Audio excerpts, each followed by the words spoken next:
Yes, my name is Miguel Nicolelis. I'm a professor of neurobiology and biomedical engineering at Duke University, and I'm the co-director of the Center for Neuroengineering at Duke University. What compelled you to be, well, first of all, to be compelled to be interested in the neuroscience field? Well, I was always fascinated by brain research, since I was a kid. And when I was a teenager, I read a book, a famous book by Isaac Asimov called The Brain. And I remember that made a big impression on me. And so soon after I got into medical school, I met a neuroscientist who basically got me into the track I'm still working today. Were there any individuals in your life who influenced your development and growth in the science field? If you can elaborate on that. Oh, sure. Well, I had already in my family, my grandmother was a person that intellectually influenced me tremendously because she always... Oh, I'm sorry. Yeah, but I was coughing and being all kinds of noise because we're just trying to get level. No, he's interviewing. Oh, okay. Okay. Are we stopping? We're Are we good. Yeah, I thought this was just trying to get Know level. what he was doing. Okay, we're good. Okay, no, no. If you could just go ahead from the beginning again because I was making noises and all stuff. Okay, Chris okay. didn't even know. I didn't hear any of that. Okay, Sorry, no, maybe- should we maybe go just with the picking up the second question. Yeah. Chris? that's Okay, Okay. all right. Okay, now going back, I guess reiterating my question to you. Dr. Sure. Nick, I apologize. No problem. Were there any, just go back to, the individuals in your life who made an impact in your development? Yeah, I would say that from an intellectual point of view, my grandmother was a big influence. My parents were working, my mom is a writer, my father was a judge, and so every time I came back from school, I was in my grandmother's house. And she was a very big intellectual person, and she pushed me to, learn to enjoy learning, basically. And so my entire childhood, she was a very important driving force. And later, at the university level, a couple professors that I met, and also in high school, that really drove me to become a scientist. That's great. I'm interested in knowing about your family background because it seems like you have had a lot of influence personally from your grandmother. I mean, how was the atmosphere? Can you describe the atmosphere of how she encouraged you to? Well, she was an immigrant. Her family came from Europe, from Italy to Brazil, but she was a teacher. She went to school to become a teacher. She never actually worked as a teacher, but she had a very large library at home, and she was always interested, in Brazilian history and Latin American history, but also in science. And as I mentioned to the students a while ago, when in the 60s the Apollo program was going on, she was all involved into getting me stuff that allowed me to follow up what was going on. And it was very difficult because in the 60s you didn't have internet, you barely had TV, but she was able to get stuff that got me hooked into tracking all the astronauts, all the spaceships, and all the moon landings, and that made me enjoy this this big adventure that we call science. Now, in terms of the professors who were influencing your life, could you be more elaborate on that? Yeah, sure. My thesis advisor, Dr. Cesar Timaria, was the actual founder of neuroscience in Brazil. He was here in the 50s in the United States at NYU, working with a very famous neuroscientist, American neuroscientist, Dr. Vernon Brooks. And when he went back to Brazil, he decided to create brain research in Brazil, which was almost a heroic act because it's very difficult. But he did. He managed to create a community, then a society, and his lab was the central point of neuroscience research in Brazil. So that's what I grew up as a student, first as a medical student, because we go to medical school very early in Brazil. So I was there working for 3 years as a medical student, and soon after that I was already doing my PhD, and he was the person who told me to actually come to the United States and work because here I would be able to find the opportunities to fulfill my dreams. So he was more of your mentor, faculty mentor. Oh, absolutely. He was almost like my second father. Yeah. Right. That's great. What do you hope? I know that one of the things is the mentorship part of the STEM, what we call the STEM Institute here for the Dallas County Community College District. And how important is it for having our faculty, for instance, be an influence to students from our community colleges? Oh, it's very important. I think it's key, actually. In fact, I mentioned to you briefly that 10 years ago I decided to create an experience in Brazil because I have been here for a long time, and I felt that it would be important to go back to Brazil and tell middle school kids, high school kids of what the opportunities that science can bring to you. And I noticed by doing that, and now we have 3 schools in Brazil, after school programs, science education programs for 1,500 kids in the poorest part of the country.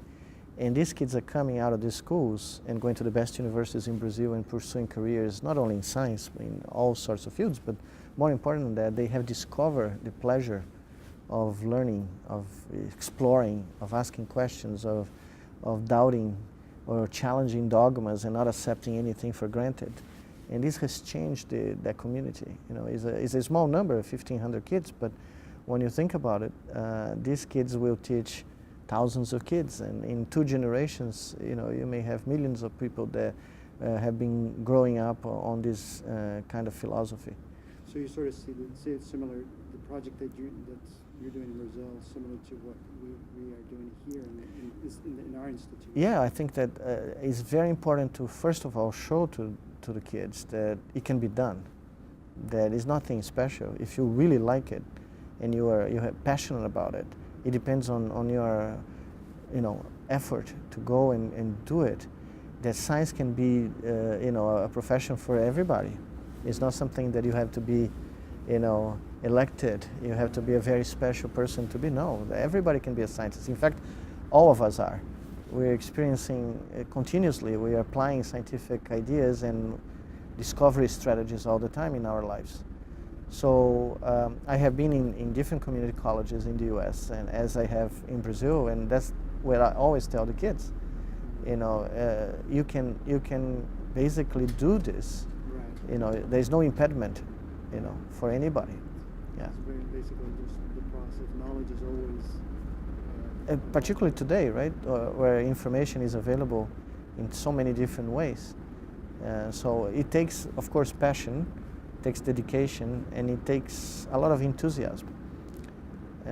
But I think that is a very important thing for us professional scientists to say, to demystify the notion that you have to be very special to become a scientist. It's not true. Just to pause right there. Sure. I'm going to ask, how is the sound? It's fine, yeah. Yeah, okay. I just was kind of concerned. The air conditioning It's is very Because I know- loud though. Yeah.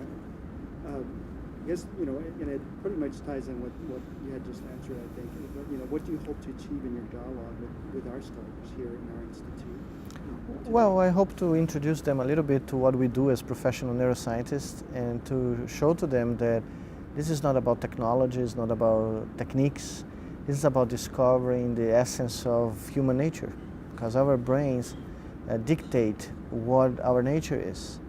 And when you're studying the brain, you're studying the pillars, the infrastructure of everything that we do as humans, and every single human that has ever lived or will live will take advantage of the same brain to do the things that we do.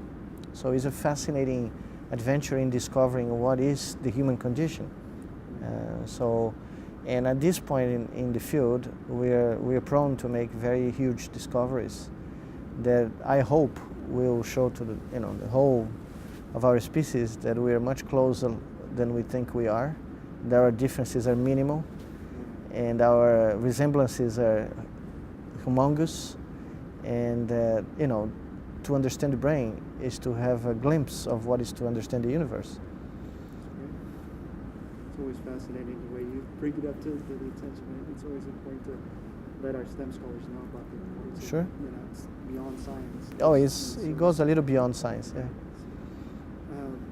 Why is it, now, I guess from a broader level, why do you feel it's important for this country to focus on producing more graduates in STEM fields? Well, I think it's essential because, in my opinion, science and scientific education is one of the pillars of democracy in the 21st century. Because we all being called to make decisions, to vote and to decide on very key issues for our society, and ethical issues, moral issues, political issues that depend on scientific education. We may be called to decide what we do about climate change, about all sorts of technologies that are influencing and changing the way we live. And if we are not knowledgeable about them, if we really don't know the alternatives, what it means to decide either way, we will not be able to participate in this dialogue in a democratic form, in the most democratic way possible. And this is particularly true for a society like the American society, in which so much of our economy depends on high technology and science and physics and engineering and mathematics. I mean, we use iPods and iPhones and smartphones, and we don't realize where it comes from. It comes from hundreds of thousands of hours of engineering work and experimentation and investment that we are at risk now because of political innuendo. We are risking, hundreds of thousands, millions of jobs in an industry that is the pillar of this economy. And if you think about it, the global economy, right? Now what I'll just have you do, Dr. Nicolelis, just for the benefit of our soundbite, is Sure. kind of just answering the question kind of as from start to finish, like, Oh, okay. It's in terms of, it is important for us. You can just say it's important Of for course. us to produce more STEM graduates. Okay. And the same question, you mean? Right, sure. But you don't need to elaborate too much. Okay. Just in a nutshell. So if you make it, I'll Right, respond it again. So, Okay. could you rephrase it? Why do you feel it's important for this country to focus to producing more graduates in STEM fields? Well, because I think it's important to produce more people that is interested and will work in these fields, because this is the basis of this economy, and it is the engine of this country. Do you feel this country is doing a better job of this in terms of, in this decade than in the past? You can just, Well, to be honest, I don't think so. I don't think the country is doing what it could do. When I got to America in the end of the 80s, I think we're in better shape than we are now. I think we have let this slip. Science and technology education has degraded in the last 25 years in this country at the public school level and even at the university level. So I think we need to pay attention and to invest our time and ingenuity to revamp the way we teach science to our kids. Because, it's not about facts, it's about the passion of discovery. And that's what we need to focus on. now we're going to bring it down to a community college level. Yeah. Supposed to, the one thing is the STEM is always, people think advanced degrees and whatnot, Yeah. and how they can pursue, but how do you see the community colleges playing a more significant role in developing and training future scientists and engineers? Yeah, I think, this structure, you may not know, but this structure, community college, has been copied abroad. And I can tell you the example that I know the best, Brazilian example, where the institutes of science and technology, like this one, have been created all over the country to actually increase the skills of high school students so they can get better jobs and they can take advantage of the high technology industry or the services that the high technology industry requires. So this structure that is traditionally American, community college, has become an example for other countries to try to quickly enhance their working force, the skills of their working force. And I think we should emphasize in the United States this alternative as very, very important, fundamental, because not everybody will be able to make it to a traditional university. And you can do a lot of good. You can create a lot of interest and a lot of great professionals at the community college level. And I have to say, my son, after he went to UNC, he took classes at community college in Durham, and he learned a lot of stuff that he didn't learn at college. And he was very happy. And now he's in Brazil helping teach kids in the countryside of Brazil. And so I think that experience he had was fundamental. And I truly believe that we should encourage the increase of the standards of science and technology teaching in community colleges in the U.S. I'm curious to know about your research team, Dr. Nicolelis. Yes. I mean, as far as some of your students in that research field, do you know of any of the students that have started at a community college level and gone out to? Yeah. Well, I have two research groups, one here in the United States and one in the institute that I direct in Brazil. And I can tell you that down there, for instance, we have middle school and high school kids. They are participating in our research teams and are becoming authors in papers, scientific papers, or deciding to create their own companies at age 14, 15, because they were caught early on at the elementary school level, and they become hooked to science and technology, you know, as if they're playing. It's almost like they're riding a bike or playing football or soccer in the streets. You know, technology, science and technology became their favorite play time. And this is happening at Duke too, where we have an undergrad program and a high school program. Our laboratory is probably the one that gets more high school students from the Durham area than any other laboratory at Duke, who come to see what it is to be in a lab, you know, a neuroscience lab, and they get fascinated. So the idea that you cannot teach a middle school or high school kid about brain research is bogus too. You know, you can get them absolutely fascinated about the brain just by, you know, of course, introducing them with the appropriate language, with the appropriate facts, and with the appropriate experiments. That's what we learn. If you put these kids to do experiments like I do, that's the way to teach science. And making it fun. Making fun and making concrete, making the students protagonists of their own education.